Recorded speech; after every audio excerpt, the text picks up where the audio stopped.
Nos disponemos a recibir el mensaje de Dios en casa. La voz de Dios llega a nuestros hogares por medio de la palabra. CCI en casa. Señor es bueno, ¿verdad, hermanos?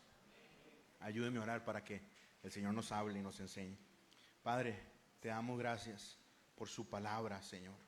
Te damos gracias por su amor y por su favor. Gracias, Señor, por la escritura que nos guía, que nos enseña. Y gracias, Señor, por la presencia de tus hijos en esta casa. Señor, yo oro, Señor, que me des la sabiduría, Señor, el entendimiento necesario, Señor, para poder plantar en el corazón de mis hermanos la palabra que usted ya me ha dado. Oro también para que usted le dé la pericia a mis hermanos y hermanas, para que ellos puedan estar preparados, para que usted siembre a través del Espíritu Santo en cada uno de nosotros lo que cada uno necesita.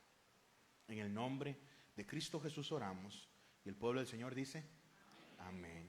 Hoy cerramos el estudio de la carta de Primera de Juan, y quiero invitarlo a que abra la Biblia en Primera de Juan capítulo 5, que abra o encienda su aplicación en el último capítulo de esta preciosa carta que hemos estado estudiando. Hoy el bosquejo que les he dado, ustedes van a ver que estudiar Juan es un libro que tiene su complejidad. Tiene su complejidad porque en la forma en la que él escribe es muy única. Él va escribiendo de un montón de temas y no hay un hilo conductor. Eso lo encontramos en algunos momentos en la carta de Santiago. Lo encontramos en todo el libro de Proverbios, donde se van hablando de diferentes temas, y el escritor de Proverbios, o el que acogió y agrupó y editó los Proverbios, muchos de ellos de Salomón por secciones completas, pero otros por gentes que los ordenaron y que los fueron acomodando, van en diferentes temas. Entonces un día, en un momento podemos estar hablando de sabiduría, y después hablamos de mentira, y después hablamos de ira. En Juan pasa algo parecido, y en este último capítulo hay una serie de temas, y yo quería que hoy lográramos completar el estudio de este libro, porque ya el año se nos fue, iglesia, ya el año se nos fue. De hecho, les recuerdo que las próximas celebraciones que tendremos es la del martes que viene, y creo que nos quedan 2 sábados, si mal no me equivoco. Sí, nos queda el 9 y nos queda el 16 de diciembre. Tenemos 15 días, bueno, dos semanas más de celebración, los viernes y uno de martes. Así que ya el año se nos fue. Entonces yo hoy quería cerrar este tiempo de estudio en la palabra, y le decía al Señor, ¿cómo acomodo esto para que pudiéramos encontrar un hilo conductor en el capítulo? Porque muchos de estos pasajes por sí solos son un gran tema, y lo vamos a ir viendo. Entonces, en su bosquejo hoy lo que le acomodé es la forma en la que Juan viene hablando de cada uno de los temas de todo el capítulo. Entonces él hace una aseveración o hace una frase, y después la responde con una contestación. Y lo vamos a ir viendo que esto casi que hasta que tiene un ritmo. Él va diciendo algo, y ese algo equivale a una realidad o a una verdad. Propone una pregunta y la responde con una profunda verdad. Entonces, en ese bosquejito de hoy, usted va a tener todas las ideas de este capítulo, pero lo que yo voy a ir enseñando se va a enfocar únicamente en 4 de ellas, que yo se las acomodé a ustedes como los subtítulos en cada una de esas secciones. El tema de esta tarde es: Jesús es confianza y vida eterna. Jesús es confianza y vida eterna.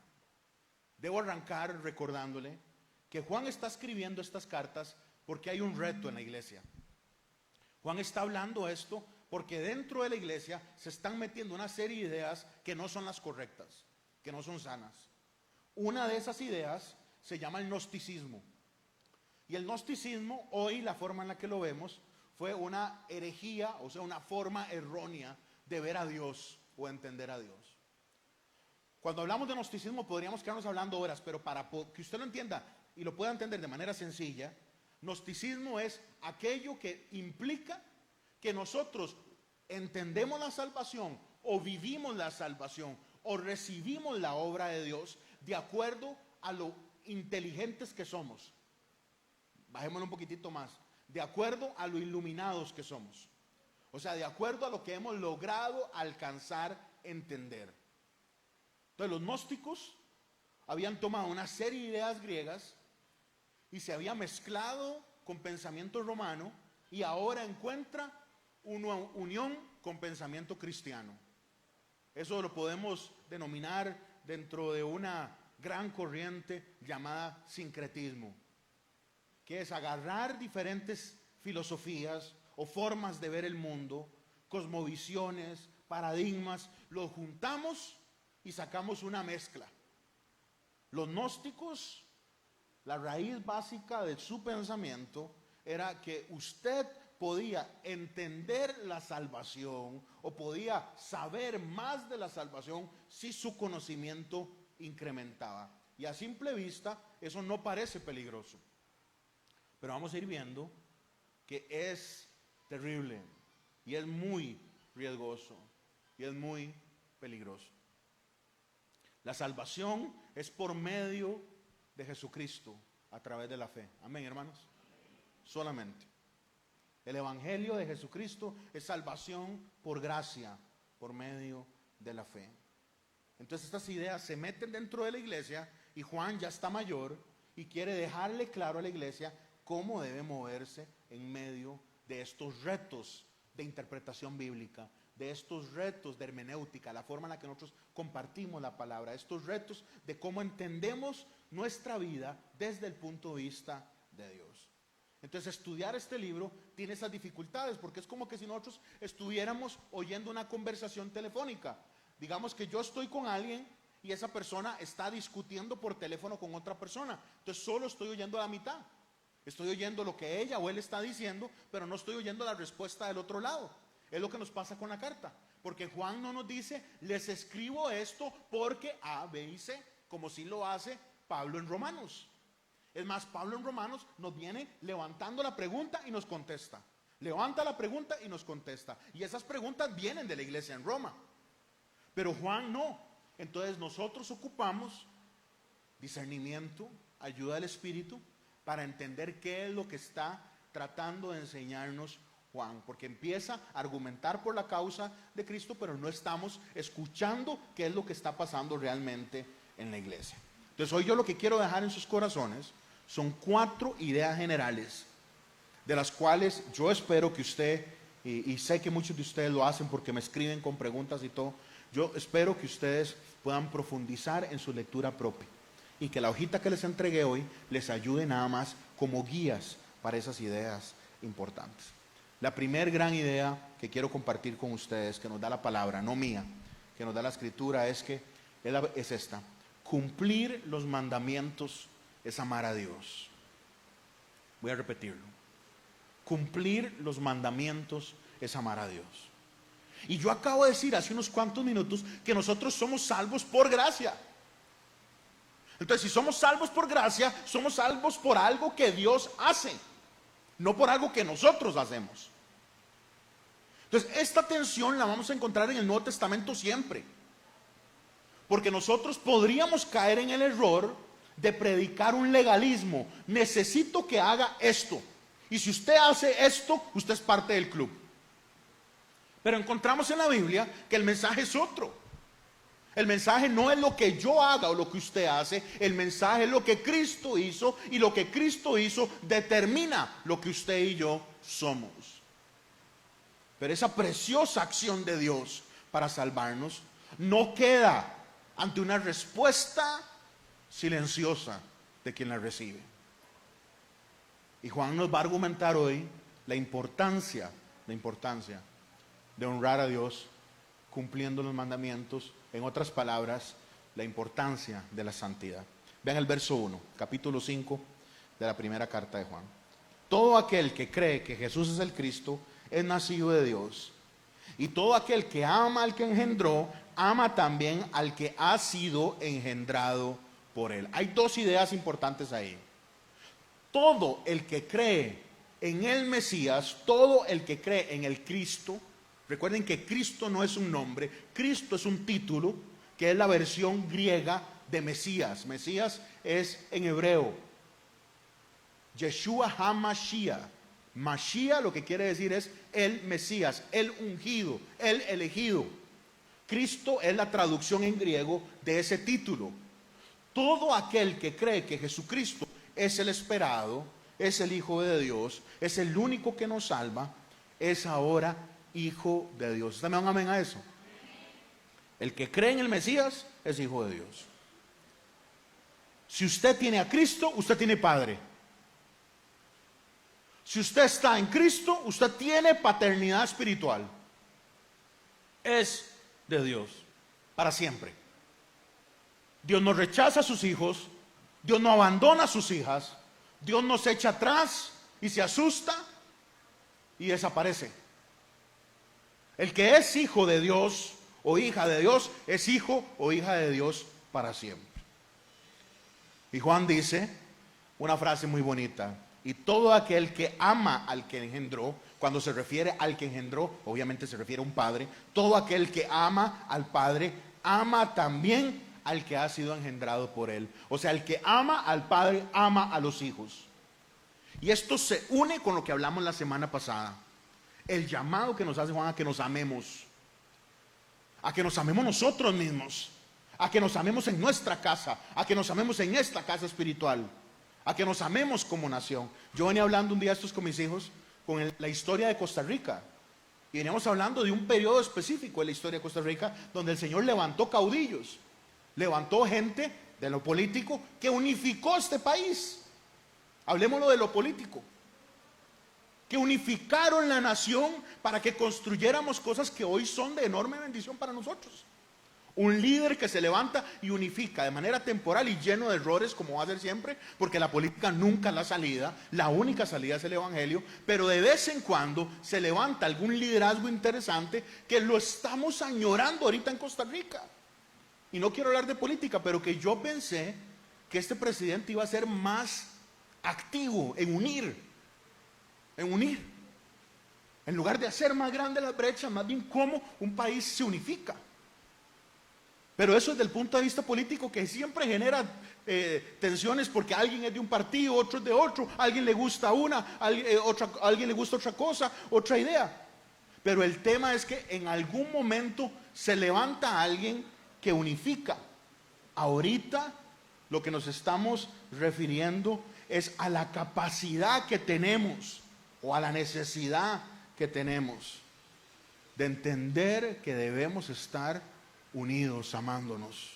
Eso fue lo que hablamos la semana anterior. Y cómo Jesús espera que sus hijos estén en una unidad. Cómo espera Jesús que su iglesia se ame, se quiera, esté junta.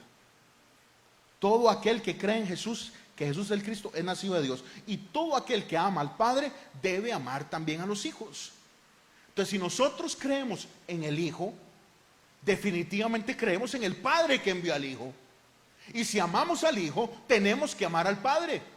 Pero este Padre tiene un montón de hijos. Todos los que estamos acá, todos los que están en todas las iglesias, porque a mí no me toca ver quién es y quién no es dentro de la iglesia, ni a usted tampoco. Esa es una tarea que solo Dios la tiene. Entonces, todos los hijos e hijas de Dios, que Dios sabe específicamente quiénes son, no nos toca a nosotros andar viendo a ver quién sí y quién no. Ahora debemos amarles a ellos también. El que ama al Padre, ama también a los hijos de Dios. Hay un llamado constante a que tenemos que amarnos entre nosotros, especialmente en la sección anterior que estuvimos viendo la semana anterior. Verso 2. En esto conocemos que amamos a los hijos de Dios. ¿Cuándo? Cuando amamos a Dios y guardamos, ¿qué, iglesia? Sus mandamientos. Entonces nos damos cuenta que somos hijos de Dios, no porque ya yo vengo a un culto, no porque ya yo soy parte de una iglesia, que eso es importante, pero me doy cuenta que soy hijo de Dios porque tengo un profundo amor por el Padre. Lo que yo antes disfrutaba en mi pecado, Ahora por la palabra aprendí que eso golpea al Padre. Entonces ya no lo disfruto, porque quiero vivir para el Padre. Amo al Padre y usted ama al Padre. Entonces conocemos que somos hijos de Dios cuando amamos a Dios y guardamos sus mandamientos. El amor va a ser una señal vital de que Dios está en nuestras vidas, pero el seguir los mandamientos va a ser una señal vital que Dios está en nuestras vidas. No seguimos los mandamientos para ganarnos favor, seguimos los mandamientos por lo que el Señor ha hecho. Ve el verso 3. Pues este es el amor a Dios, que guardemos sus mandamientos, y ojo la frase que usa Juan, y sus mandamientos no son gravosos. Si usted tiene una nueva versión internacional ahí, le va a decir, y sus mandamientos no son difíciles. Yo ahorita me voy a devolver a esa frase, porque cuando uno lee eso, uno dice, ¿cómo Juan va a decir eso? Esta es una definición clave. La semana pasada hablamos de qué es el amor. Y estuvimos hablando de que Dios define el amor como una acción. Y la acción con la que Él define amar es cómo envió al Hijo a morir en propiciación por nosotros. Pero luego, 2 versos después dice, y el amor es Jesús, el Cristo. Entonces el amor es una persona. Pero vea qué interesante lo que dice Juan aquí en el verso 3. Este ahora ya no es definición del amor. Esta es la definición de lo que es amar a Dios. La definición de amor es Jesucristo. Pero la definición de amar a Dios es una, mi hermano, mi hermana. El guardar sus mandamientos, porque sus mandamientos no son gravosos. Querido hermano, querida hermana, mi idea no es nunca venir a intervenir su vida, molestarle, ser incómodo. Pero si continuamos jugando con pecado, si sigue chineando pecado oculto, si sigue viviendo de formas en las cuales Dios no quiere que vivamos, se puede meter en un lío. Y hoy en este pasaje vamos a ver ese lío, vamos a ver ese problema. Pues este es el amor a Dios, o sea, amamos a Dios cuando guardamos sus mandamientos. Y hermanos, eso es lógico, porque amamos cuando honramos, amamos cuando obedecemos. Nuestros hijos nos pueden decir que nos quieren un montón, pero si no obedecen, no nos aman. Así de sencillo. Un esposo puede decir que ama un montón, pero si con sus brazos, con sus manos, con sus palabras destruye, no ama. Una mujer puede decir que ama, pero si con sus frases, con su, no sé, incapacidad de estar cerca, demuestra otra cosa, no ama. Amamos con la forma en la que vivimos, no con lo que decimos. Todos podemos decir que amamos a Dios. Y yo les preguntara a uno, casi que yo estoy seguro que todos levantarían la mano. Pero Juan dice, ok, eso me gusta, pero verdaderamente amamos si obedecemos. Porque con los mandamientos mostramos que queremos seguirle, mostramos que queremos amarle. Y Juan es un maestro espectacular. Cada vez que lo leo me enamoro más de la forma en la que escribe Juan, porque Juan, al igual que Pablo, enseñan con ejemplos, como todo buen maestro. Enseña dando un ejemplo, porque a uno le cuesta mucho. Entonces, este es el amor a Dios, en que guardemos sus mandamientos. Entonces vea el verso que sigue. Empieza con una palabra vital, porque. Todos los versos de porque en la Biblia son claves. Porque Dios está diciendo la razón por la cual usted puede obtener algo. Si usted hace esto, ¿por qué? Porque todo lo que es nacido de Dios vence a qué iglesia, vence al mundo. Y esta es la victoria que ha vencido el mundo, nuestra, dígalo conmigo, fe.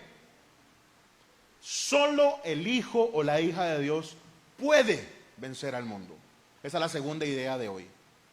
La primera es cumplir los mandamientos, es amar a Dios. Pero la segunda es que es fundamental que yo me encuentre en Jesús. Es fundamental que usted esté en Jesús. Que usted esté en Él. Porque todo lo que es nacido de Dios vence al mundo. Y esta es la victoria que ha vencido al mundo, nuestra fe. Solo el creyente, cubierto con la sangre de Cristo, justificado por la obra de la cruz, puede vencer el mundo. ¿A qué se refiere con el mundo?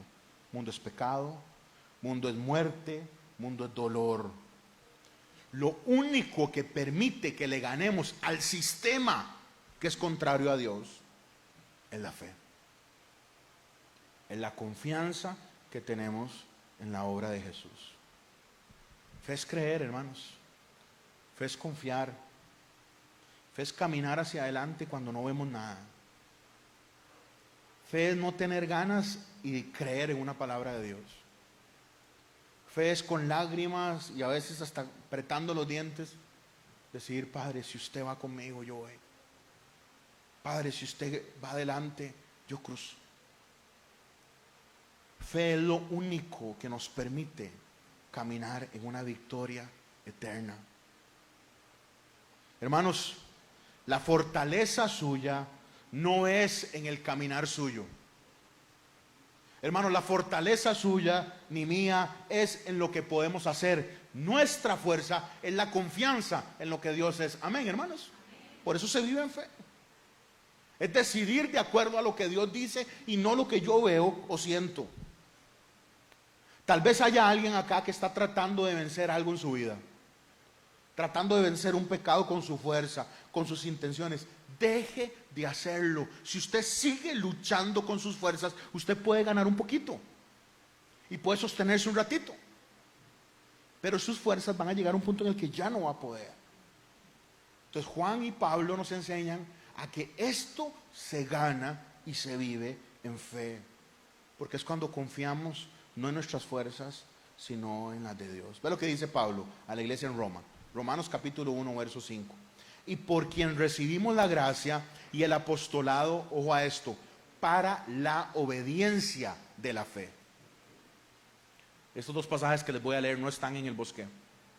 Y por quien recibimos la gracia y el apostolado, Pablo está diciendo: yo recibí el llamado y recibí el perdón de Dios para la obediencia a la fe. La fe se ejercita obedeciendo. Romanos 16, 25. Y al que puede confirmarnos según mi evangelio y la predicación de Jesucristo, según la revelación del misterio que se ha manifestado oculto desde tiempos eternos, pero que ha sido manifestado ahora, y que por las escrituras de los profetas, según el mandamiento del Dios eterno, se ha dado a conocer a todas las gentes, de nuevo el concepto, para que obedezcan a la fe. Obediencia a Dios no viene por lo que tratamos. La obediencia a Dios no es por lo cuanto yo intento y cuánto trato de programarme yo para intentarlo. La obediencia viene a través de un hombre y una mujer que decide creer. Y dice: ya mi método no sirvió, ya mis fuerzas no dan, ya yo no puedo, yo decido estar en el Señor y decido confiar. No es cuánto yo logro intentar, es cuánto yo logro confiar. Y en medio de esa confianza usted va a ver al Señor a través de su Espíritu Santo operando en su vida, venciendo y ganando facetas en su vida que usted las ha tenido por derrota siempre. Si existe algo que no puede superar en su vida, lo que hay que hacer es decir: Señor, yo no puedo. Yo confío en que usted tiene la fuerza para hacerlo y confío en que usted me ha ayudado. Esa es la única victoria. Por eso Juan dice: solo el nacido de Dios vence al mundo, porque la victoria que vence al mundo es la fe. Lo único que nos ayuda a vencer no es mi fuerza, no es cuánto usted ejercita, es cuánto usted confía, es cuánto usted depende. Por eso Juan se atreve a decir que el mandamiento no es difícil. Reina Valera dice: el mandamiento no es gravoso. Y algunos no entienden: ¿cómo no es gravoso? Si claro, mi tentación es ruda. Yo sufro con este pecado. ¿Cómo me va a decir que el mandamiento es fácil, que el mandamiento no es gravoso? Porque no hemos entendido la clave que está en la palabra. La clave es que no lo accedemos por nuestra fuerza. Lo logramos por nuestra fe. Lo logramos porque soltamos y creemos que Él tiene la fuerza. Es darle control total a Él. No es que tengo que hacer 1, 2, 3, 4, 5 hasta 1000. Porque así no es fácil. Es una carga que se entrega. Jesús dice, vengan, tomen mi yugo, porque ligera es mi carga. Otras versiones dicen, mi yugo es fácil. No es que es fácil, es que Él va con nosotros cargándolo. Amén, hermanos. No vamos solos.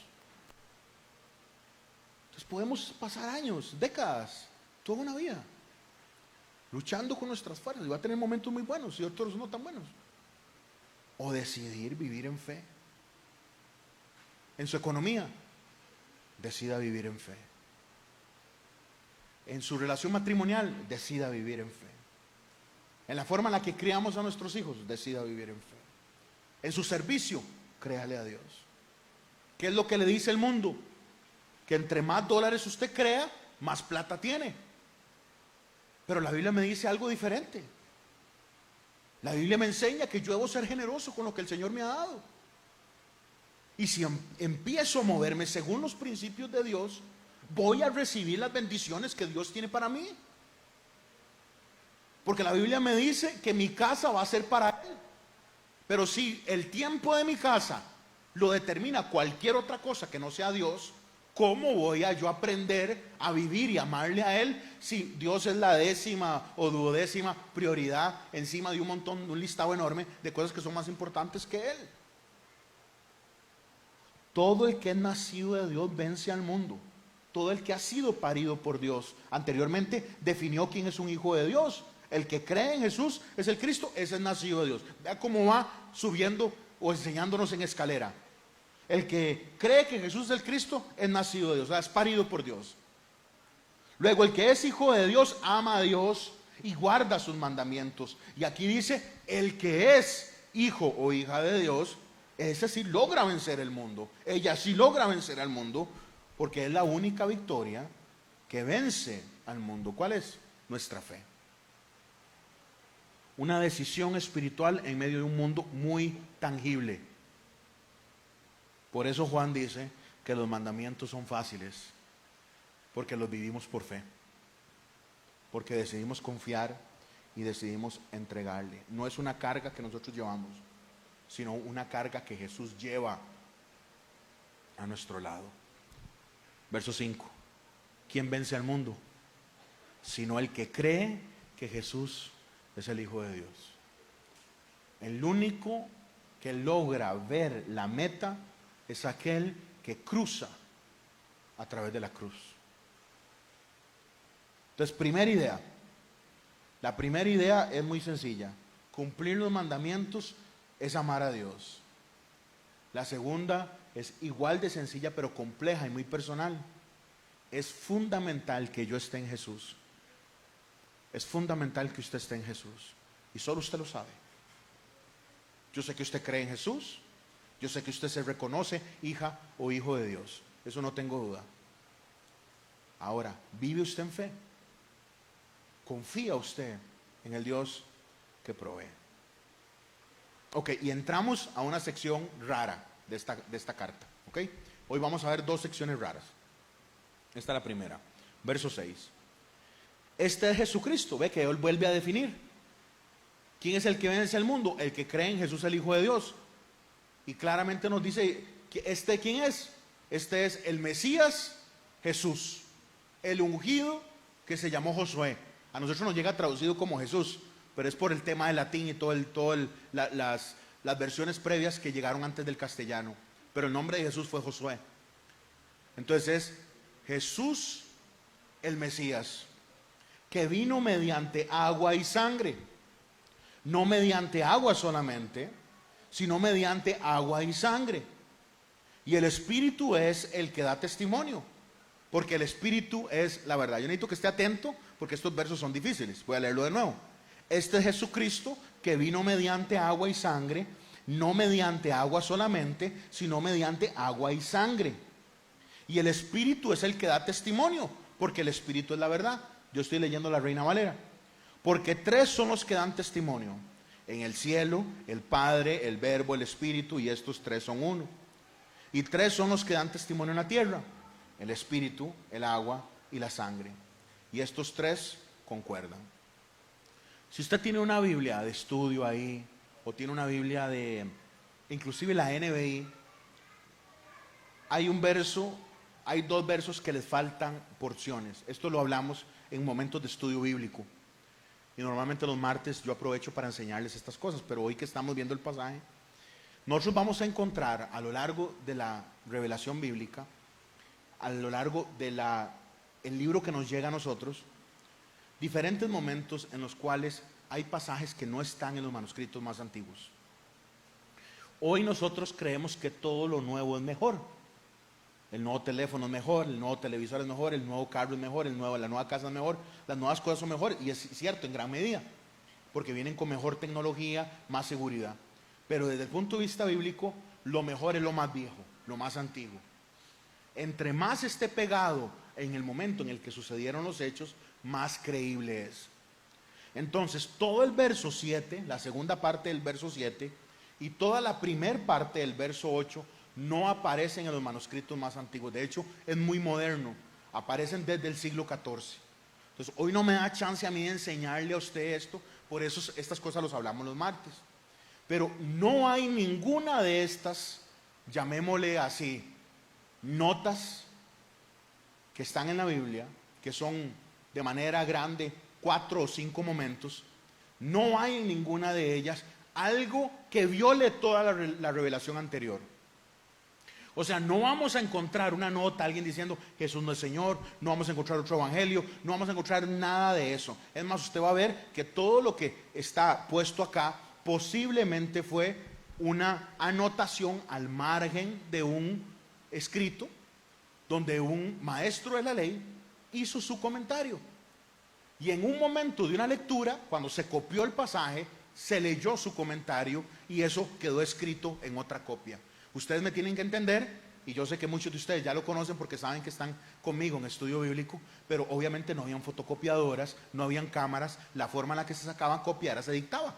Entonces, digamos, llamemos un aposento muy parecido a este, yo era el lector, leo la palabra y todos ustedes delante tienen un pergamino, tinta y una pluma y van copiando. Entonces, hoy copiamos Primera de Juan, ya vemos 80 personas, 70 personas hoy acá, y sacamos 70 copias.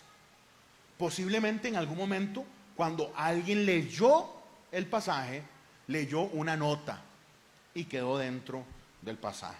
Entonces, cuando dicen el cielo, el Padre, el Verbo y el Espíritu Santo, y estos 3 son uno, eso no está en los manuscritos antiguos. Y en el 8, cuando dice, y 3 son los que dan testimonio en la tierra, eso tampoco está en los manuscritos antiguos. Y si usted tiene una NBI, usted baja al pie de página y ahí lo va a notar. ¿Alguien tiene una nueva versión internacional ahí? ¿Alguien lo tiene? No, todos son Reina Valera, ya todos son como el pastor. ¿Ya? Y entonces, pero en la NBI, ahí usted va a notar de que esos pasajes no están. Entonces, la gente se pelea por interpretar este pasaje. Entonces, vamos a tratar de entenderlo de una manera sencilla. Hay un concepto importante, verso 6. Y este es Jesucristo, que vino mediante 2 cosas, dice, mediante agua y sangre. Aquí yo necesito detener y devolverme al punto 1, cuando estábamos hablando de por qué Juan escribió esta carta. Juan escribe esta carta porque hay un reto dentro de la iglesia. Los gnósticos están enseñando una forma difícil y diferente de entender la Biblia. Y se los digo rápidamente. Los gnósticos decían que Jesucristo era hombre, nosotros lo creemos. Pero nosotros creemos que Jesús era 100% hombre y 100% Dios. Los gnósticos creían que Jesús fue un hombre igual que usted y yo, pero que fue lleno de Dios en el momento del bautismo. Y en el momento en la cruz, antes de morir, Dios se fue.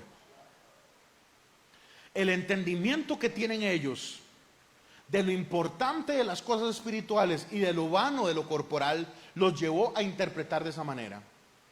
Jesús fue hombre toda su vida, en el bautismo fue lleno de Dios y después en la cruz, antes de que diera su último suspiro, Dios le dejó. Y lo que quedó ahí fue un hombre igual que usted, igual que yo. Es una herejía terrible, porque nosotros ocupamos para ser salvos que alguien pagara el precio, siendo hombre y siendo Dios, por completo. Entonces Juan les está contestando a los gnósticos.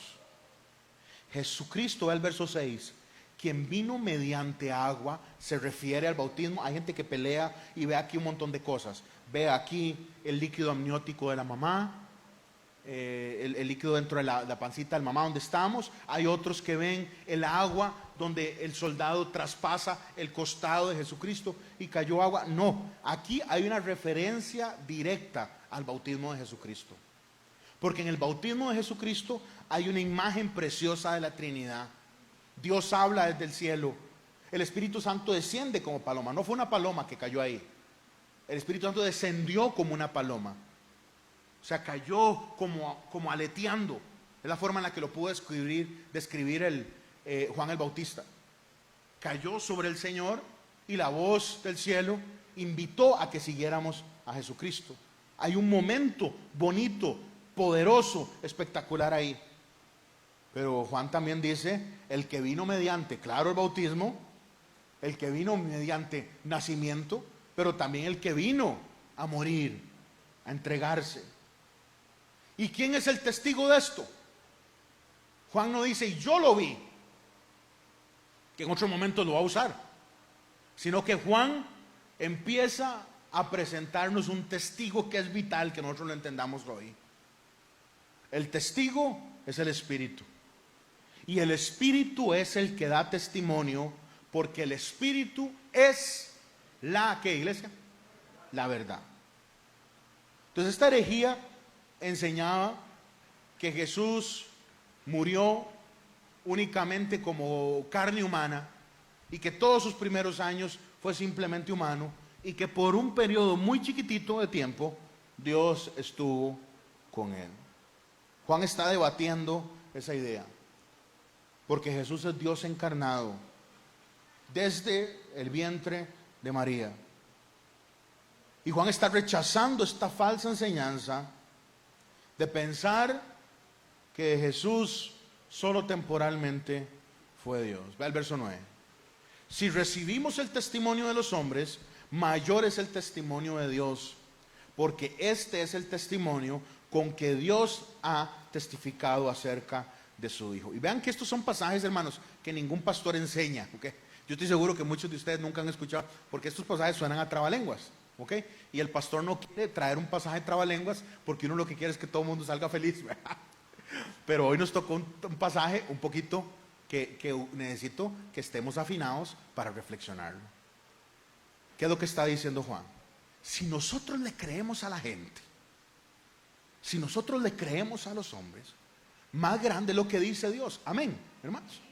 Porque nosotros podemos creerle a alguien, pero ese alguien puede mentir también. Entonces, si recibimos el testimonio de los hombres, él está refiriéndose a los que están predicando gnosticismo dentro de la iglesia. Si ustedes le creen a los hombres, ¿no creen que es mejor creerle a Dios?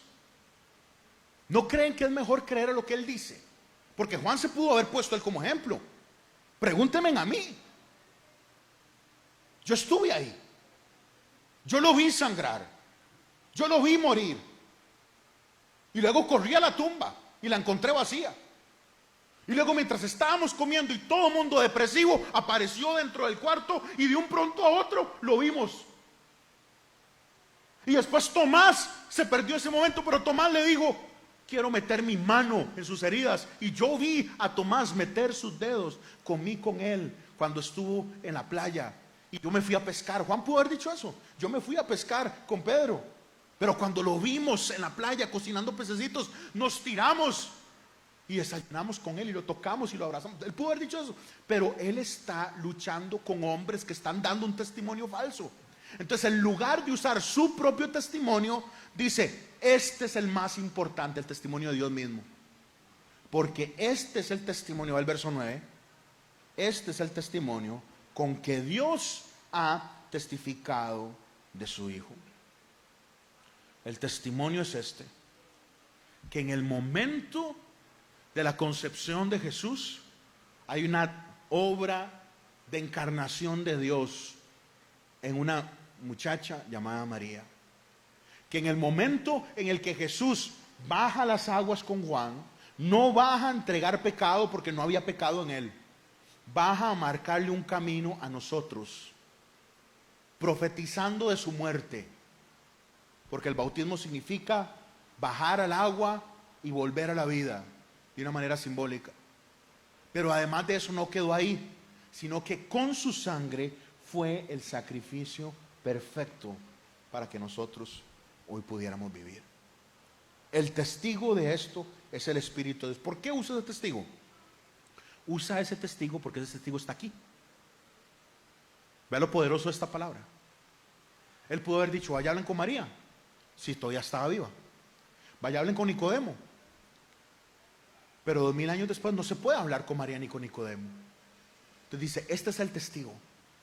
El testigo es el Espíritu, que hoy sigue testificando, porque está en usted y está en mí. ¿Me da un amén? Vamos entendiendo lo que Él está haciendo. Él está comprobando un argumento de una manera que se pueda sostener para siempre. Para siempre. Si recibimos el testimonio de los hombres, ¿cómo no vamos a recibir el de Dios? Y el testimonio de Dios lo tenemos nosotros, que es un espíritu que nos dio vida en un momento. Nosotros estábamos viviendo nuestra vida tranquilamente, ya sea hipocresía, ya sea pecado, lo que sea, pero el Espíritu nos dio vida. ¿Y qué? Nos llevó a Dios, nos llevó a Jesús. Y ahora vivimos porque el Espíritu nos engendró. Ahora nacimos espiritualmente. Entonces, si nacimos espiritualmente, queremos lo espiritual.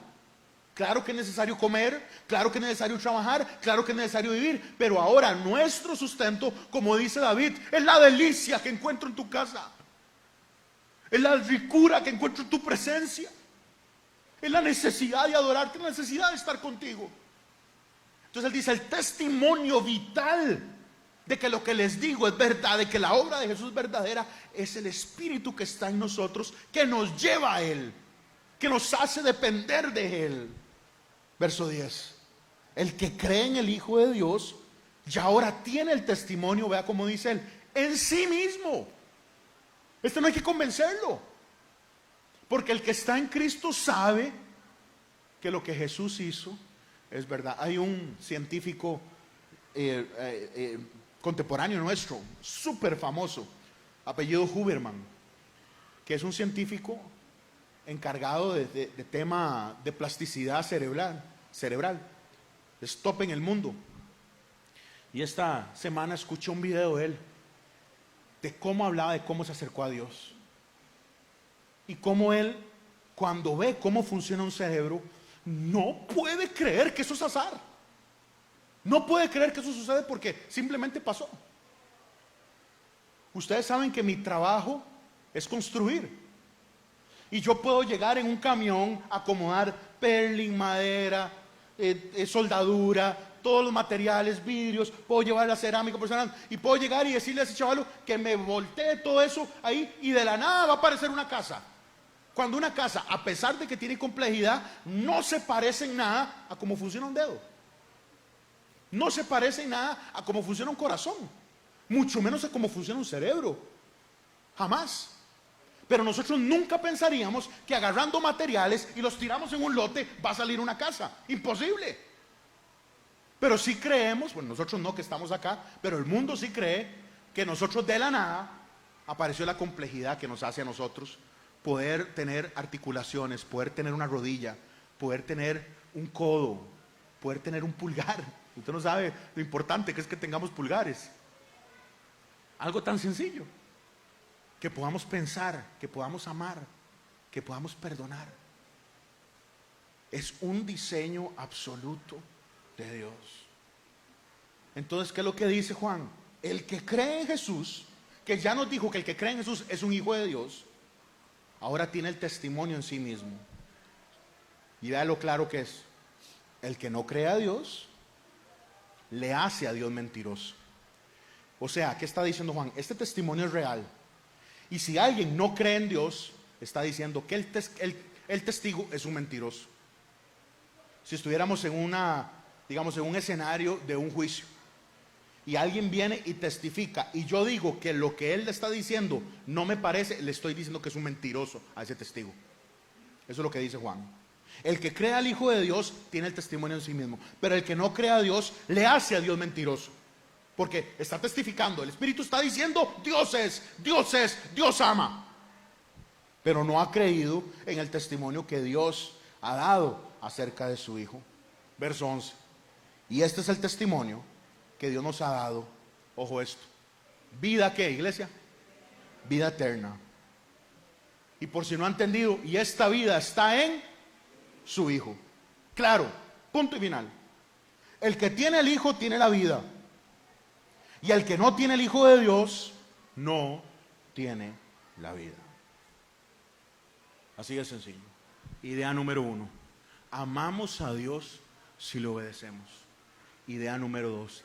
Es vital, fundamental, crucial, importantísimo que usted esté en Jesús. Si usted no está en Jesús, su alma se va a perder para siempre. Para siempre.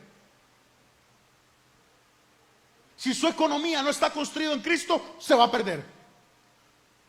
Si su casa no está construida en Cristo, se va a perder. Si todo su ser, su identidad no está construido en Él, no va a poder sostenerse. Esto es el Evangelio. Versos 11 y 12 es el Evangelio. Este es el testimonio que Dios nos ha dado vida eterna, y esta vida está en el Hijo, en el Hijo. O sea, esa es la buena noticia. Que íbamos para el infierno y ahora tenemos vida. El que tiene el Hijo ahora tiene vida. El que no tiene el Hijo no tiene la vida. Si usted no tiene a Jesús, no tiene la vida. Verso 13. Estas cosas yo les escribo a ustedes para que ustedes crean. Vean, recuerden lo que siempre les he dicho. Este es un viejito que no quiere que ninguno se pierda. Les escribo esto para que crean en el nombre de Jesús, en el nombre del Hijo de Dios, para que sepan que ustedes tienen vida eterna. Hay gente que no sabe que tiene vida eterna. Están felices con su vida aquí. Están felices acá, haciendo trinquetes, están felices vendiendo droga, están felices robando, y no se han dado cuenta que este minuto de existencia lo debieron haber invertido en solo una cosa, en solo una persona que se llama Cristo. Yo les hablaba la semana pasada de Raquel y el pastor Alan, que son copastores en Heredia, en CCI Flores. El viernes pasado, Raquel casi se muere. Su pecho se llenó de sangre, su brazo también. Y la única explicación que tiene Alan, además de la gracia de Dios, es que por dicha esta emergencia pasó en la madrugada, para que él pudiera llegar al hospital en 5 minutos. Porque si no, unos minutos más, ella se hubiera muerto. Y cuando fui a visitarlos, pude visitarlos porque estaban cerquita en una reunión que estaba yo en Heredia, y estábamos a 400 metros. Cuando pasé a verlo, me dice Raquel: pastor, en ese momento en el que yo me estaba muriendo, en ese momento en el que ya yo sentí que era mi último momento, mi única esperanza, pero a la vez mi único miedo, era saber que yo iba a ver a Jesús. No pensé, suena raro, ¿verdad? Pero no pensé en mi familia, no pensé en la iglesia, no pensé. Lo único que pensé es: voy a ver al Señor. Lo voy a ver a Él. El que tiene al Hijo tiene la vida. El que no tiene al Hijo no tiene la vida.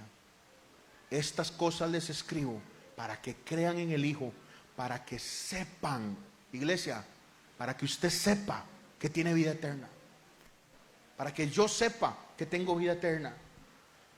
Y vuelve y repite: y para que creamos en el nombre del Hijo de Dios. Verso 14, para ver si logramos concluir esto hoy.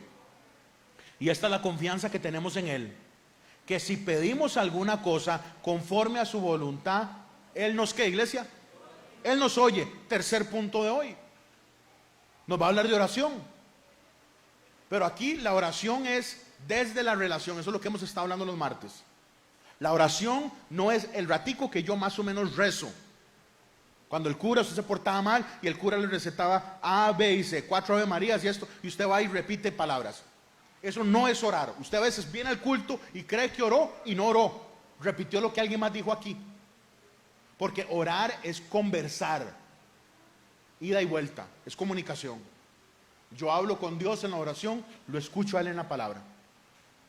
Él puede hablar a través de dones espirituales, claro que sí, pero se tiene que conocer sus dones y entender lo que el Señor está haciendo o cómo lo va a hacer. Pero el tercer punto es este: somos de Dios, podemos orar y pedir con confianza, pero ojo al detalle, porque pedimos bien. Yo no sé si eso incluye algo de sarcasmo, porque no sé si siempre pedimos bien.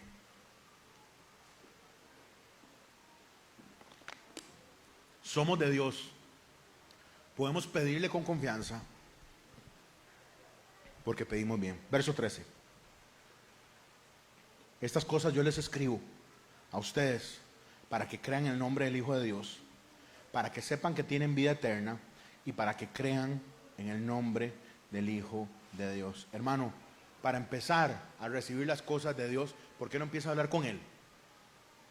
¿Por qué no empieza a orar? ¿No cree que eso es lógico? Santiago 4:2. No tienen porque no piden. No pedimos. La clave número 1 para obtener resultados en la oración es orar. Hay que hacerlo. Hay gente que no ora porque dice: pastor, ¿cómo voy a orar si yo me metí en esto? ¿Cómo voy a pedir ayuda si fue mi culpa, fue mi pecado? No conocen a Dios. No conocen a Dios.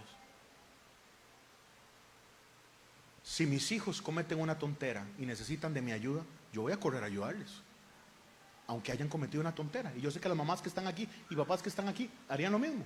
Después hablamos de consecuencias. Pero nosotros que somos malos estaríamos presentes con nuestros hijos que se equivocan. ¿Cuánto más Dios? Hay gente que dice: yo no oro porque yo me metí en este embrollo. Ese es el momento en el que más tiene que orar. Señor, perdóname, fue mi culpa. Ve el caso de David, ve a Moisés, ve a Abraham. Fui yo, Señor, nadie más. Perdóname, límpiame, vuélveme el gozo de su salvación. Dios es amor, sin duda alguna. Dios es juez y juicio, claro que sí. Pero para con nosotros Dios es amor, hermanos. Oren por todo, pidan por todo, hable con Dios sobre su vida. Yo llevo años tratando de ver cómo lo inspiro a que haga eso. Cuando maneje, hable con Él. Cuando cocine, hable con Él. Cuando lave, hable con Él. Cuando va a una reunión, pídale ayuda. Cuando va a vender algo, pídale: Señor, ayúdame, muéstrame el momento, cuándo le puedo decir el precio, o a ver si le puedo pedir más. Señor, guíame. Señor, ¿qué puedo hacer? Hable con Él toda su vida. Va para una entrevista, hable con Él. Está en el cole, va para un examen, hable con Él. No es de cuánto yo me siento a repetir algo, es cuánto yo hago vida con Él. Somos de Dios y podemos pedirle. Ve al 14. Y esta es la confianza que tenemos, por si alguien tiene vergüenza, por si alguien le da pena. A veces cuando entra en un cuarto, entra con miedo y no sabe, porque no conoce a nadie. Entonces entra ahí suavecito porque le da vergüenza. Esta es la confianza que tenemos, que si pedimos alguna cosa conforme a su voluntad, Él nos oye. ¿Cuántos dicen amén? Él nos oye si oramos de acuerdo a su voluntad. ¿Cómo conocemos su voluntad? Lo que está haciendo aquí usted hoy, estudiando la Biblia conmigo. Aquí encontramos su voluntad. Aquí está su voluntad. ¿Habrán cosas específicas para usted? Claro, que las tenemos que ganar en oración y en ayuda del Espíritu Santo. Y si sabemos que Él nos oye en cualquier cosa que pedimos, sabemos que tenemos las peticiones que le hemos hecho. ¿Ves lo que dice Juan? O sea, si nosotros oramos de acuerdo a la voluntad de Dios, la respuesta es esta: sí. Por eso la Biblia dice que sus promesas son un sí y un amén. La oración está contestada, hermano. Usted nada más está a la espera de verlo. Amén, hermano. La oración ya está contestada. La oración ya está hecha. Ya usted está en gloria. Lo que falta es que nuestros ojos vean el cumplimiento del tiempo. Y ahora cerramos con otro grupo de versos raros.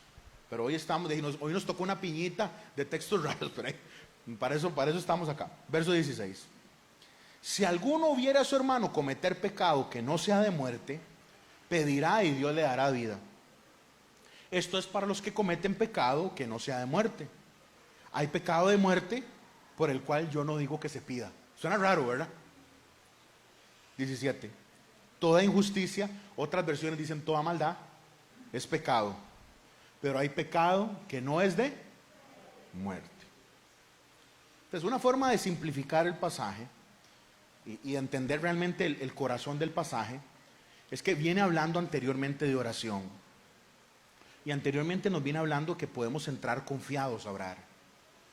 Y la confianza en la oración que nos está hablando Juan no es de la confianza para yo pedirle a Dios un Lamborghini o para pedirle una casa en la playa. La confianza en la oración es para pedirle que mi hermano sea salvo. Podemos resumir eso sin meternos en la polémica del pasaje. Porque lo que está diciendo Juan aquí es, si usted ve a alguien de la familia de Dios pecando, ore para que Dios lo salve. Ore para que Dios le dé vida. Entonces, claro, tenemos confianza para entrar a la presencia de Dios, pero el que tiene confianza entra y ora por cosas que son importantes. Una de esas cosas importantes es que todos los que conocemos sean salvos.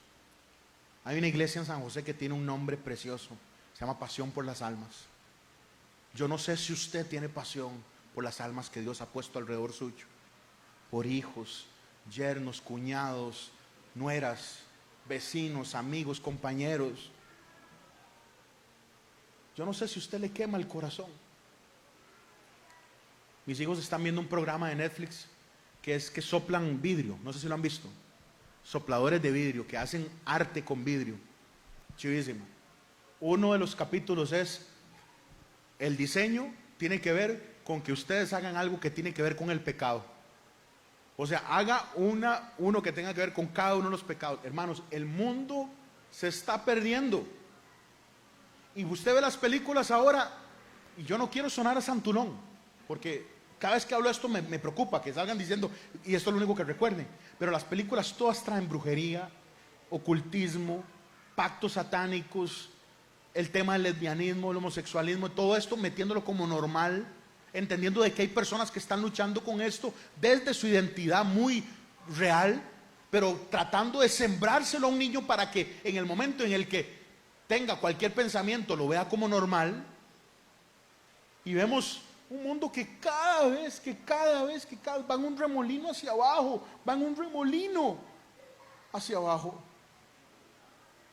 Y dice Juan, toda injusticia es pecado, pero hay pecado que no es de muerte. Y entonces de aquí ha salido cada doctrina tan rara, de aquí han salido listas de pecados que son malas, porque pareciera de que aquí Juan nos está diciendo que hay pecados horribles y pecados no tan malos. Y si usted tiene un pecado que no es tan malo, tranquilo, porque ese pecado no es de muerte. Eso no es lo que está diciendo el pasaje. Lo que el pasaje está diciendo lo debe ver desde la óptica correcta. Ve el verso 16 conmigo. Si alguno viere a qué, iglesia, ¿qué dice? Si alguno viere a su hermano. Entonces, este pasaje se está refiriendo a los creyentes. Este pasaje no es para la gente en el mundo. Si vemos a alguien dentro de la iglesia, si vemos a un hijo de Dios, una hija de Dios, se refiere a un creyente. Vea todo lo que ha hablado en los últimos 2 capítulos de la paternidad de Dios. El que cree en Jesús, el que está en Jesús, el que ama a Dios, el que ama a los hermanos, todos esos son hijos de Dios. Por lo tanto, yo soy un hijo de Dios, usted es un hijo de Dios, por lo tanto somos hermanos. Si alguno ve a su hermano o a su hermana, se refiere a un creyente. Y la forma en la que usted y yo entendemos la salvación es que es por gracia, y ocupa un amén. Ok. A través de la fe, amén. Entonces no somos salvos por buen comportamiento. No somos salvos porque somos bien pura vida. Somos salvos porque Dios nos escogió. Solo por eso. Entonces, ¿qué es lo que está diciendo Juan aquí? Juan no está hablando de muerte espiritual. Juan no está hablando, necesito que me vea porque si no usted va con una idea errónea y que esté atento. Juan no está hablando de muerte espiritual, o sea, Juan no está hablando de salvación que se pierde. Quiero que me entienda bien, Juan está hablando de vida física. De vida física. Yo pienso, al igual que mucha gente a lo largo de la historia, que este verso se refiere a morir aquí, físicamente. Porque el que nos sostiene es Jesús. Amén, hermanos. Y Jesús dice que nadie nos puede arrancar de su mano. Amén. Nadie. No está hablando de muerte espiritual. Él se está refiriendo a un hermano. Está hablando de muerte física. Usted y yo somos salvos por gracia. Nos sostiene la gracia, no nos sostienen las obras. Un hermano, o por llamámoslo de otra forma, un hijo de Dios no se puede perder.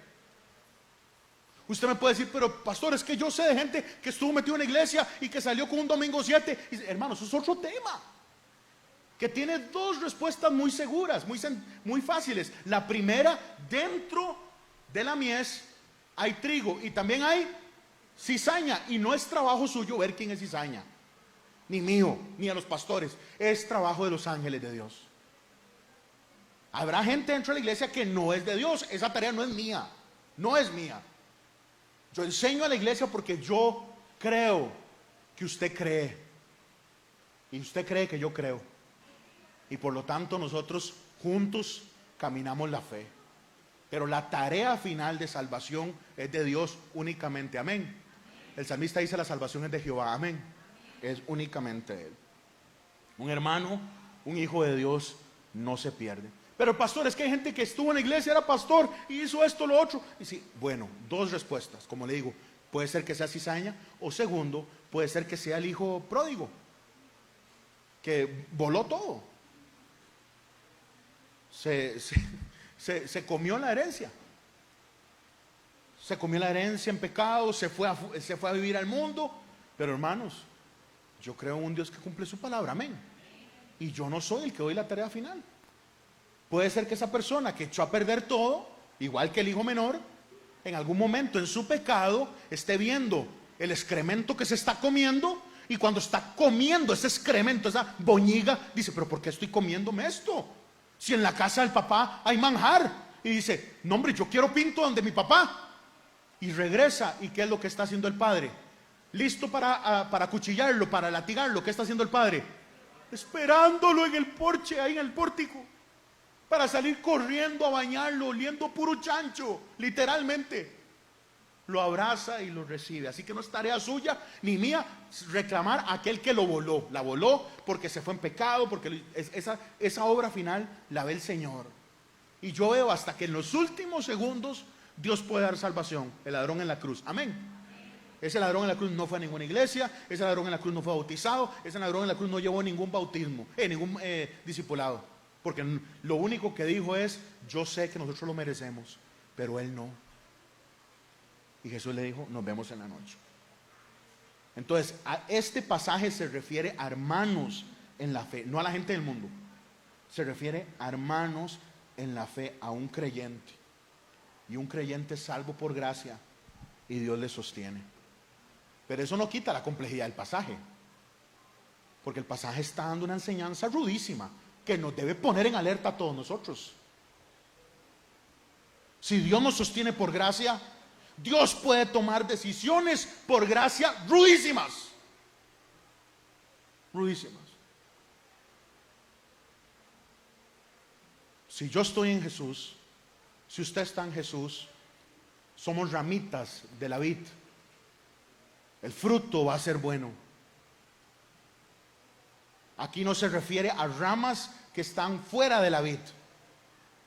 Se refiere a hermanos de la familia. Este pasaje no es para ver cómo yo hago una lista de pecados que son rudos y otros pecados que yo puedo pasar porque no son de muerte. ¿Sabe qué es lo que está diciendo Juan? Que hay hermanos que se mueren porque Dios tuvo gracia para que no se perdieran. Escúcheme. El camino que tenían era perdición. Y Dios tocó sus vidas. Aquí se acaba esto. Por gracia. Y en amor, la vida de aquí se fue. ¿Usted sabe que Juan pudo haber dicho eso? Juan pudo haber dicho, yo vi cuando Ananías y Zafira se murió. ¿O usted se atreve a decir que Ananías y Zafira se fue al infierno? Como le preguntan cuando uno está dando clases a chiquillos que nos pasan a la escuela. Y cuando estamos viendo pasajes y después, profe, pero entonces ¿qué significa? ¿Quién está en el infierno? ¿Quién se murió? ¿Quién está? Esas preguntas que hacen los chiquillos. Yo no sé si Ananías y Zafira están con el Señor. Pero cuando yo veo un pasaje como esto, yo entiendo lo que quiere enseñarnos Juan. Esto no es que se murió porque hizo algo horrible, porque el pecado A es terrible y el Z no es tan feo. Hagamos una lista de los pecados terribles. No. Esto no es para diferenciar qué es aceptable para Dios más o menos y qué es aceptable para Dios medio y qué no es. No, Dios es santo. Y aquí no hay pecaditos. Aquí el tema es este, hermanos, y por favor atención. Es para recordarnos que Dios puede juzgar con muerte cuando Él le dé la gana, porque Él es soberano. Y la muerte física la vamos a cruzar todos. Todos. Y a veces en gracia, el Señor ha decidido operar de esta manera para que no se pierda a alguien espiritualmente. Vea lo que dice Juan, por eso no oren por esto. Es que vea qué pasaje más rudo. Hay pecado de muerte, verso 16, por el cual yo digo que no se pida. O sea, por ese no oren. ¿Por qué dice Juan? Porque es mejor el resultado. El resultado es que esa alma no se pierda. ¿Me está entendiendo, querido hermano? No es para diferenciar pecados. No es para que usted pueda decir, es que mi pecado no es de muerte. Pero el del hombre sí es de muerte y el de aquella sí es de muerte, pero este mío no. Si el creyente no se aparta y se arrepiente y confiesa, hermanos, Dios tiene toda la oportunidad y toda la soberanía de actuar. Y esto es algo que poco hablamos, porque a nadie le gusta decir eso. Porque cómo vamos a unir la idea de un Dios que ama con un Dios que ejerce su cetro real. Bueno, hermanos, bienvenidos a entender la Biblia como lo hemos tratado de entender a lo largo de la vida de esta iglesia. Hermano, no es fácil. No es fácil. Y el Señor es Dios y usted no, y yo no. Si el creyente no se aparta y se arrepiente y confiesa, Dios hasta en su gracia puede actuar tocando su vida. Pablo va a tomar este concepto también en otros momentos, hablando, refiriéndose a Juan, de que no todo pecado lleva a la muerte. Oren unos por otros. Si pecan, oren unos por otros. Constantemente está esta idea, una confianza para llegar a la presencia de Dios, para orar, para que no nos perdamos. Verso 18. Sabemos que todo aquel que ha nacido de Dios no practica el pecado, pues aquel que fue engendrado por Dios le guarda y el maligno no le toca.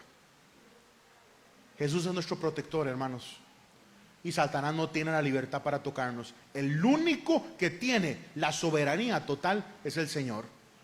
El diablo no puede llegar a meterse a su casa, el diablo no puede llegar a meterse a su vida, solo si Dios le da permiso, únicamente. Vean el caso de Pablo. Pablo llama en algún momento el aguijón el mensajero de Satanás, el mensajero del diablo. Pablo nos habla en Efesios 6 de que va a llegar el día malo, donde el diablo va a estar tirando flechas encendidas, pero con un propósito de formarnos en la fe. El aguijón no se lo quitó el Señor para mantenerlo aterrizado. Posiblemente Pablo tenía una tendencia a que su ego creciera, al orgullo, no sé. Pero su aguijón lo mantuvo aterrizado. El diablo no puede meterse en nuestras vidas, por lo tanto no tenemos que tener miedo. Pero queridos hermanos, no tenemos que tenerle miedo al diablo, pero escúcheme bien, hay que temer a Jehová. Hay que temer a Jehová. Es que ese temor es respeto. No, no. Ese temor es temor. Cada vez que un hombre se enfrentaba a la presencia de Dios, muerto soy. Muertos soy, no levantaban la cabeza y estaban tirados en el piso. Pablo vio el cielo y Dios no lo dejó hablar de nada de eso. Isaías vio el cielo y lo fulminaron con fuego del cielo porque lo hicieron de nuevo. Jeremías, Ezequiel, todos muertos, muertos hoy, muertos hoy. Porque Dios es digno de alabanza, pero Dios es temible, hermanos. Dios es temible. El principio de la sabiduría, el ser inteligente, el ser sensato, empieza con temer a Jehová. Amén. Eso es lo que dice el gran rey Salomón. Y sabemos que somos de Dios, dice Juan, verso 19. Y el mundo entero está bajo el maligno. Hermanos, no hablemos de esto más porque ya usted me ha escuchado. El príncipe de este mundo es Satanás. Él no puede meterse en nuestra cabeza, él no puede meterse en nuestra casa, pero él está influenciando el mundo. Entonces la música, las películas, todo lo que está alrededor, eso nos está atacando constantemente. Los sueños, las pasiones, cómo acomodamos la agenda, lo que queremos hacer, todo el sistema está bajo la influencia del enemigo. Por eso tenemos que luchar espiritualmente. Verso 20. Pero sabemos que el Hijo de Dios ha venido y nos ha dado entendimiento para conocer al que es verdadero. Y estamos en el verdadero, en su Hijo Jesucristo. Este es el verdadero Dios y la vida eterna. Este es el verdadero Dios y la vida eterna. Vuelve y repite la importancia de que es estar en Jesús. Y con esto cierro, la cuarta idea de esta noche. Hay un mandamiento final en esta carta. El mandamiento es: no sean infieles. Este es el mandamiento: no sean adúlteros. No sean adúlteros espirituales. Verso 21. Hijos, guárdense de los ídolos. Amén. Así cierra esta carta. En el tiempo de Juan era paganismo. En los tiempos de nosotros son otros dioses los que se levantan. Pero si existe algo más importante en su vida o en su corazón que Dios, es un ídolo. Que nada eclipse su amor por Dios. Lejos esta idea. Toda idolatría es infidelidad espiritual. Todo pecado es idolatría. ¿Por qué? Porque si yo escogí este pecado, lo escogí por encima de Dios. Entonces, quise adorar más lo que ese pecado me daba que a Dios. Todo pecado es un acto de idolatría. Todo pecado es una decisión que anteponemos a Dios. Y todo pecado es una infidelidad espiritual. Así que recapitulemos, porque como les dije, hoy iba a ser complejo. Primero, el Señor nos hace un reto a valorar si verdaderamente estamos amando a Dios. ¿Cómo? Si cumplimos sus mandamientos. Yo amo mi casa si demuestro que amo mi casa, no con lo que yo digo. Yo amo a Dios si mis acciones demuestran que amo a Dios, no por lo que digo. Amén, hermanos. ¿Estamos claros con? Segundo, es fundamental estar en Jesús. Si usted no está en Jesús, no tiene salvación. Así de sencillo. Tercero, somos de Dios, podemos pedirle con confianza. Podemos entrar tranquilamente a su presencia por lo que Cristo ha hecho. Pero también tenemos que entender que Dios espera de nosotros santidad. Y como somos elegidos, somos de Él, Él puede tomar una decisión por gracia. Y es que nuestra vida se acabe para que la vida espiritual no se acabe. Y este concepto no se predica y no se habla porque a la gente le da miedo. Pero Dios es soberano. Amén, hermanos. Sobre todo. Él es amo de todo y de todos. Y tercero, la última idea con la que cierra Juan esta carta que escribió hace 2000 años y que hoy usted y yo cerramos el estudio acá en esta sencilla casa. Hijos, guárdense de los ídolos.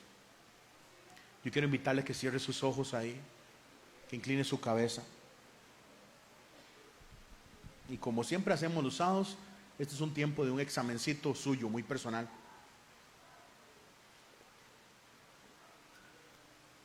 Hoy vamos a compartir la cena, entonces es súper importante que aproveche este momentito de confesión ahorita.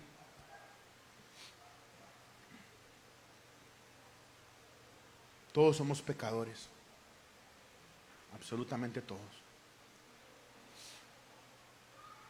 Hay pecado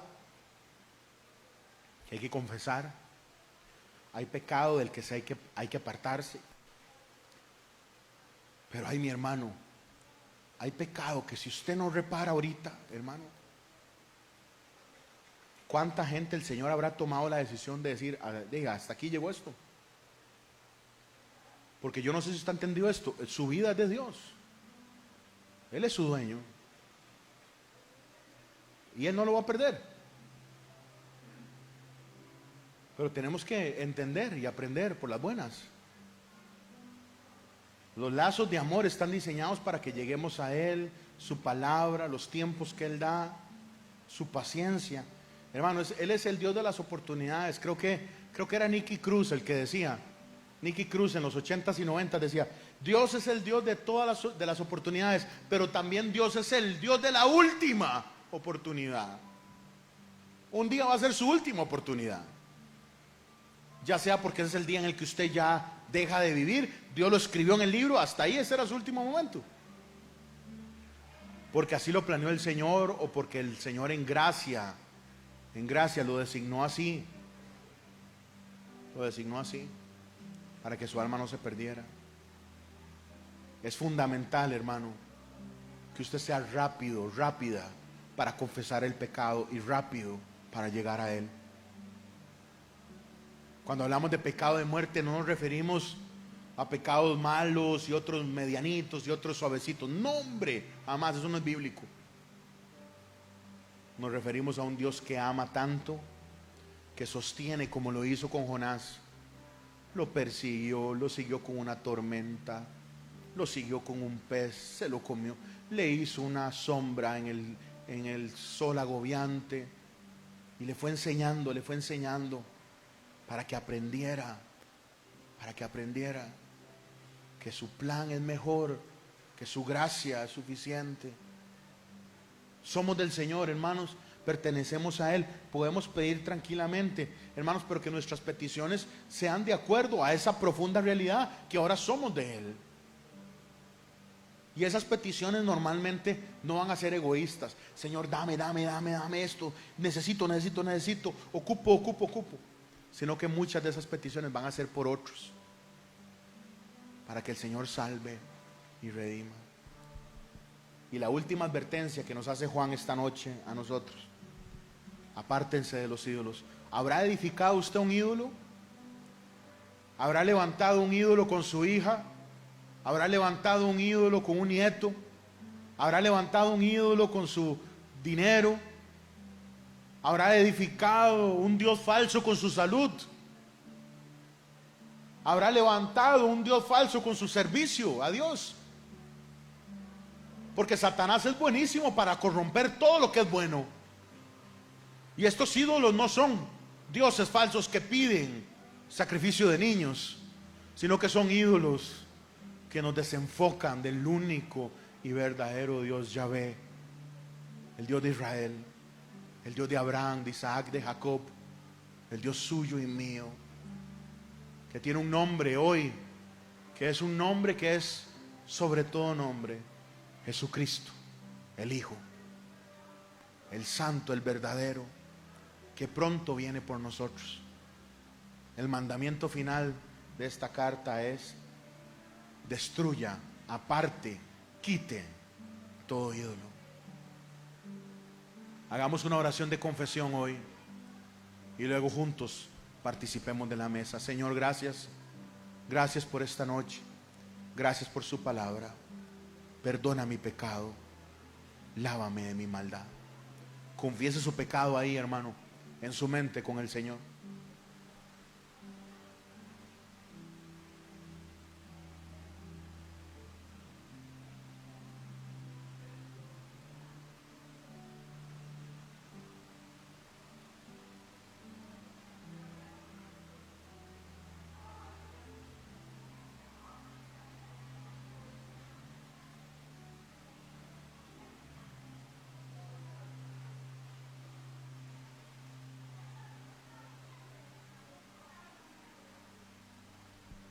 Señor, gracias, porque usted es bueno para perdonar. Hermanos y hermanas, los que van a recibir y compartir hoy la cena junto con nosotros, pónganse en sus pies. Les recuerdo que para esto lo que se necesita es una relación con Cristo, que usted bien puede empezar hoy. La Biblia no habla de bautismo, la Biblia no habla de cursos. Por eso acá en nuestra casa los niños participan también de la cena.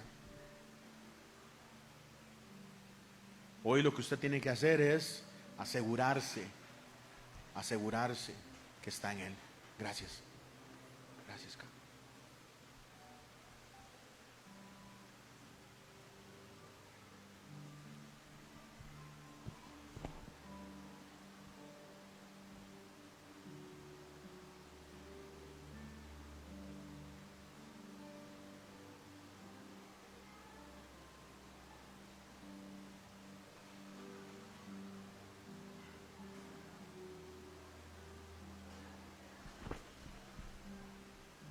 Mientras las hermanas y hermanos reparten los elementos, reflexione lo que Cristo ha hecho por usted. Piense en lo grande y poderoso que es Él y cómo vino en gracia a salvarnos a nosotros, que no merecíamos nada, pero nos dio todo. Gracias, Señor. Gracias, Señor.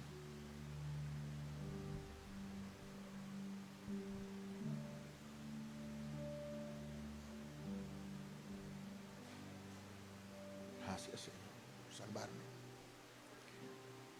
Gracias, Señor, por perdonar mi pecado.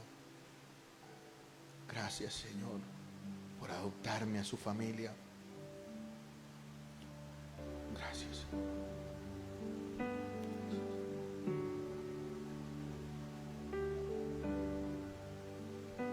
¿Habrá algún hermano que hace falta de los elementos? Simplemente levanta su mano y los servidores lo van a anotar. Ok, estamos. Abramos el pan que fue horneado de una sola masa y que hoy tenemos una piecita y que fue hecho con mucho cariño para nosotros. Hoy acabamos de leer: el que cree en el Hijo de Dios tiene el testimonio en sí mismo. El que no cree a Dios le hace a Dios mentiroso, porque no ha creído en el testimonio que Dios ha dado acerca de su Hijo. Y este es el testimonio: que Dios nos ha dado vida eterna, y esta vida está en su Hijo. El que tiene al Hijo tiene la vida. El que no tiene al Hijo de Dios no tiene la vida.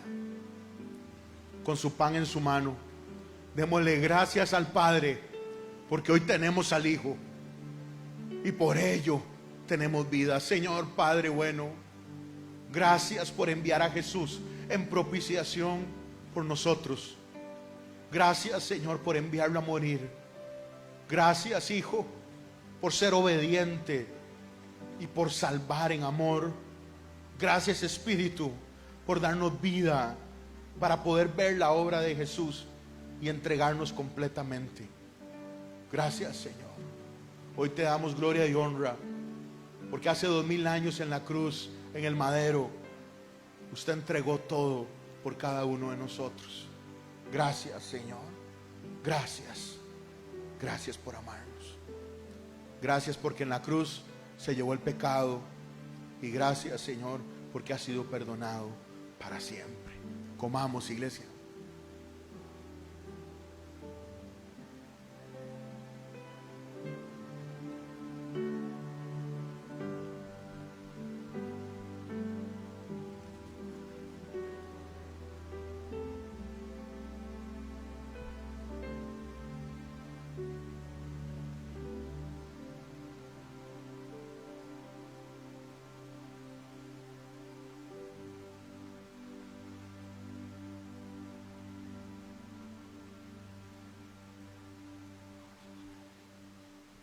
Ahora tomamos nuestra copa de vino. Esta es jugo de la vid. Esta copa es símbolo de la sangre del Cordero derramada en la cruz del Calvario para remisión de pecados. La Escritura dice que sin derramamiento de sangre no hay perdón de pecados. Era necesario que la sangre de un justo fuese derramada, y no hubo hombre o mujer que lo lograra. Por eso lo que hablábamos ahora de los gnósticos se convirtió en un reto enorme para la iglesia inicial, porque Jesús fue 100% Dios y 100% hombre toda su vida. Vivió la vida que usted y yo no pudimos vivir, sin pecado, y entregó la vida para darnos a nosotros una vida que nunca podríamos haber accesado. ¿Cuántos se sienten bendecidos por la obra de Jesús? Nosotros vivimos porque Él murió, pero la promesa, hermanos, es que resucitamos en Él. Amén, hermanos. Un día nosotros vamos a morir físicamente, pero todo el que muere en Cristo resucita en el poder de Cristo. Señor, gracias por la sangre, y hoy hemos creído que usted es el Hijo de Dios. Confiamos que la obra es suficiente, Señor, y creemos en la palabra que hemos visto hoy. Tenemos el Hijo, tenemos la vida. Jesús, hoy decimos: ven que te esperamos, Maranata. Bebamos, iglesia.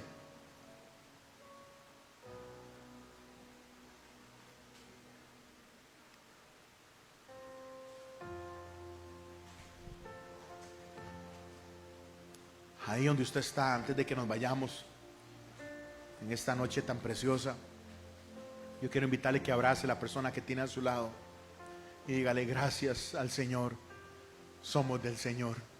Gracias al Señor, dígale: somos de Dios. Abrace el que está ahí al lado, dígale: somos del Señor. Hermanos, pertenecemos a Él.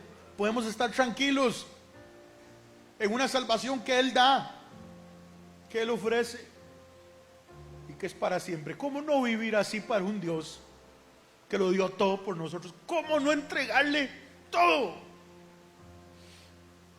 a un Dios que se entregó a sí mismo por nosotros?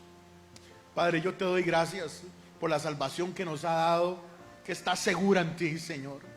Hoy oramos, Señor, para que nuestro conocimiento de lo que usted es crezca cada vez, para que podamos aceptar el reto que nos hace Juan hoy, que amamos y obedecemos. Ayúdanos a madurar en ti. Ayúdanos a crecer en ti, a poder entregar cosas que no hemos entregado, a poder entregar derrotas, Señor, en lo moral, en lo mental, en lo privado, en lo familiar, que tal vez solo la familia sabe, en lo económico, en todas las áreas de nuestra vida, Señor. Queremos vivir para ti, Señor, y queremos vivir, Señor, para agradarte, Señor. Hoy envío a este pueblo en paz. Hoy te doy gracias porque la palabra es suficiente para enseñarnos que estamos seguros en ti, Señor. Hoy oro, Señor, para que nos guardemos de los ídolos. Y hoy oro, Señor, para que seamos, Señor, portadores de este testimonio precioso, que Jesús es el Hijo de Dios y que solo a través de Jesús encontramos una vida eterna. Envío a este pueblo con la bendición del Padre, el Hijo y el Espíritu Santo. Oramos en contra de Satanás y sus huestes y honramos tu nombre, porque usted es más grande que el que está en el mundo. Oramos en el nombre de nuestro Redentor Jesucristo. Amén. Y el pueblo dice: amén y amén. Que Dios les bendiga. Abrace a algunos hermanos, salude a algunos hermanos antes de irse. Muy buenas noches. Nos vemos de hoy en 8. Chao.